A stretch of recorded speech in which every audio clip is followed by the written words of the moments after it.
Kalaupun kita selamat dari neraka agama kita bakal masuk neraka agama lain karena di agama lain kita kafir gitu.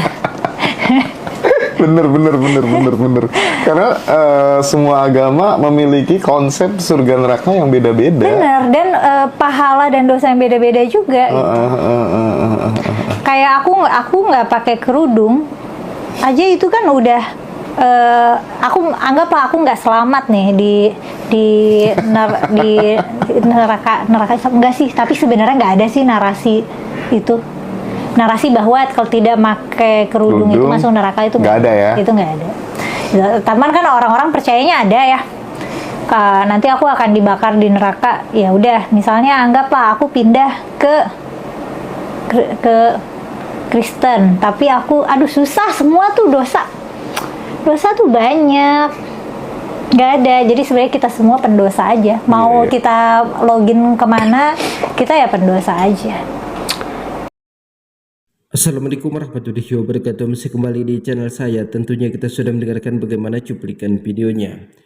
Tidak ada kata wajib untuk menggunakan hijab, seolah-olah hijab ini hanya dibuat oleh para ulama dan para ustadz. Penjelasan dari Kumela ini dapat mempengaruhi pikiran anak SD, anak SMP, anak SMA. Apalagi Kumela ini menjelaskan kalau dia ini pernah mondok, kemudian hafal Al-Quran 30 juz, kemudian pernah jadi guru ngaji juga dan ahli tafsir Al-Quran juga. Jadi kepada teman-teman di sini kita akan mendengarkan bagaimana penjelasan dari Ustadz Hadi Hidayat. Benarkah menggunakan hijab ini tidak wajib? Selamat menyaksikan. Semoga Allah memberikan rahmat kepada saudari kita yang bertanya, dan pertanyaan ini yang diwakilkan oleh saudari kita sangat berbahagia. Ini menunjukkan bagian dari kekuatan iman yang ingin menggali lebih jauh tuntunan dari firman Allah Subhanahu wa Ta'ala. Baik, secara singkat tadi kita bisa dengarkan bahwa beliau mendapatkan pertanyaan dari saudarinya, ya, tidak ada kata perintah wajib ya di terjemahan. Ya, ingat, di terjemahan.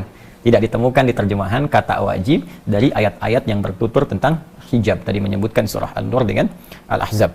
Baik, sebelum kita sampai ke suratnya, itu tepatnya nanti di Quran surah ke-24 An-Nur ayat 31 dengan Al-Ahzab surah ke-33 ayat 59. Ya. Sebelum sampai ke dua surah dan dua ayat itu, saya ingin berikan penjelasan dulu ya. Terjemah itu adalah tampilan ya, makna tekstual. Ya, tampilan makna tekstual dari sumber kalimat ya tertentu yang ingin disampaikan kepada kita, keumuman makna tekstualnya. Karena sifatnya tekstual, maka setiap katanya akan diterjemahkan per kalimat tanpa mengandung unsur-unsur hukum yang terdapat di dalamnya.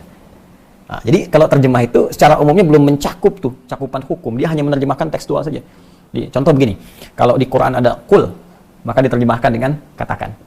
Nah, dia nggak akan berbicara apakah sifat katakan ini hukumnya wajib atau sunnah atau boleh saja. Yang penting ada kul, terjemahkan katakan. Ya, kutiba terjemahkan diwajibkan. Ya, bisa di setiap kalimat akan diterjemahkan sesuai dengan katanya saja.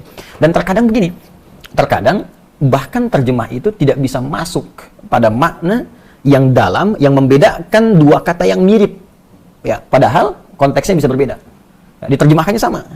Contoh begini, apa artinya insan? Manusia. Insan manusia. Apa artinya ins? Ya, ma'syaral jinni wal ins. Manusia juga. Apa artinya nas? Qul a'udzu birabbin nas. Manusia juga.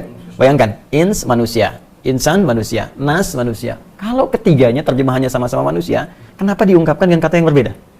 Ya. Baik, wahyu pertama turun apa? Iqra, artinya apa? Bacalah. Nanti Anda buka Quran surah ke-29 ayat 45. Di situ tulisannya utslu ma uhya ilaika minal kitab. Ketika dibuka terjemahan, maknanya sama, bacalah. Yang satu bacalah, yang satu bacalah. Padahal dua katanya diungkapkan oleh Al-Quran dengan kata yang berbeda. Satu Iqra, kedua utslu. Nah, karena itu, poin pertama, kita ingin ambil garis besar dulu bahwa terjemah itu tidak membawa hukum fikih. Ya, tapi hanya menampilkan makna tekstual dari rangkaian kata yang diterjemahkan. Ya, jadi hanya menampilkan kata tekstual saja. Kalau kita ingin mengambil hukum dari terjemahan itu, maka kembalikan kepada kalimat asalnya dengan menerapkan kaidah-kaidah hukumnya. Baik, contoh begini misalnya, kita kembalikan ke ayatnya. Baik, tadi di situ berbicara surat An-Nur, ya, surah ke-24 ayat 31. Itu berbicara tentang hijab. Ya, lebih tepatnya dasar hijab yang berbentuk yang paling dasar, yaitu kerudung. Ya, Allah berfirman, wa qul lil mu'minati yaghdudna min absarihinna. Dan Muhammad sallallahu alaihi wasallam katakan, ya, pada setiap perempuan beriman hendaknya ia memalingkan pandangannya dari yang dilarang. Ya, palingkan pandangannya dari yang dilarang. Wa yahfadna furujahunna, dan jaga kehormatan dirinya. Ya, jangan berzina, jangan selingkuh. Nah, yang paling menarik sampai nanti muncul kalimat dari Allah Subhanahu wa taala, wal yadribna bi khumurihinna ala juyubihinna. Ya. Ya, kata Allah sebelumnya, wala yubdina illa ma dhahara minha, ya, jangan menampakkan tampilan dirinya kecuali yang tampak saja. Ada yang menafsirkan nanti wajah dengan telapak tangan. Kemudian, nah ini dia, pakaikan kerudungnya sampai dengan ke dada.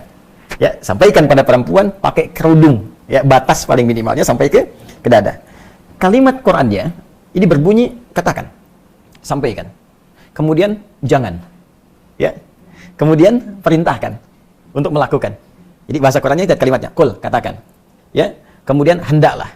Nah, ini ketika ada satu kalimat dari atas, ya, kepada yang bawah, tingkat yang tinggi kepada yang rendah, ya, dari Allah Subhanahu wa taala tingkat paling tinggi kepada nabi utusannya, maka dalam bahasa Arab disebut amar sifatnya, perintah.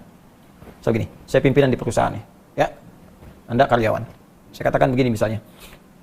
Tolong ke bawah. Ya. Baik. Ambil teh di bawah. Baik, maka sifatnya apa?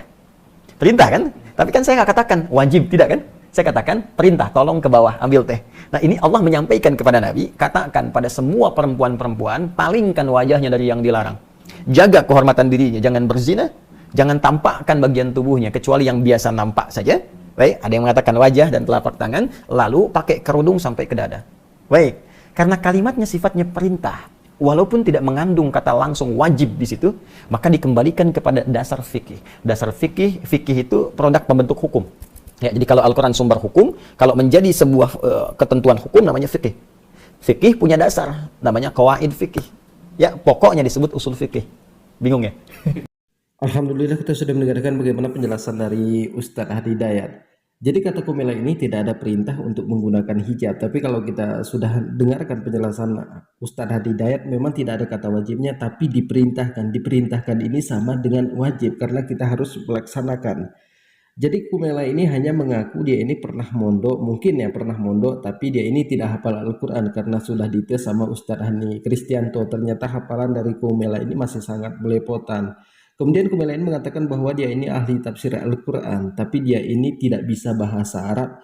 Ketika hafal Al-Quran dia hanya tahu Arabnya tapi tidak bisa menerjemahkan dari Arabnya ini. Jadi kepada teman-teman di sini silahkan di-share videonya, mungkin cukup sekian. Assalamualaikum warahmatullahi wabarakatuh.